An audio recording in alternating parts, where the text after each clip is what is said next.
আলাইকুম বন্ধুরা, আজকে সকালবেলায় ঘুম থেকে উঠে দেখলাম একটা ভিডিও খুব ভাইরাল। সেটা হচ্ছে নবীন পাঞ্জাবি শপ।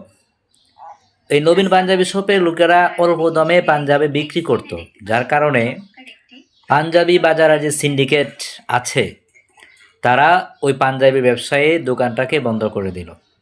আবার দেখলাম কিছুক্ষণ আগে ওই পাঞ্জাবি শপের যিনি ওনার আছেন তিনি দেশ ছেড়ে চলে যাচ্ছেন এই ক্ষোভে যে পাঞ্জাবি সিন্ডিকেটওয়ালারা হয়তোবা তিনার পান্নাসের হুমকি দিয়ে থাকবেন। কারণ বাংলাদেশ, এখানে সিন্ডিকেটের দৌরাত্ম্যটাই সবচেয়ে বেশি। এটা আমরা অনেক দিন আমাদের বুঝ হওয়ার পর থেকে দেখতেছি। তাহলে সিন্ডিকেট এই বাংলাদেশ থেকে মনে হয় না আর যাবে। তাহলে বোঝা যায় যে আমাদের পরবর্তী যে অভ্যুত্থানটা হবে সেটা করতে হবে আমাদেরকে সিন্ডিকেটের বিরুদ্ধে। তাহলে ইনশাল্লাহ বাংলাদেশে আবার সেই সুষম দিন আসবে, যে দিনে মানুষ তাদের ন্যায্য মূল্যে পণ্য প্রোডাক্ট ক্রয় করতে পারবে। কারণ বাংলাদেশের মধ্যে অঢেল সম্পদ আছে, ধন সম্পদ আছে, তারপরও কেন এই দেশের মধ্যে হাহাকার থাকে?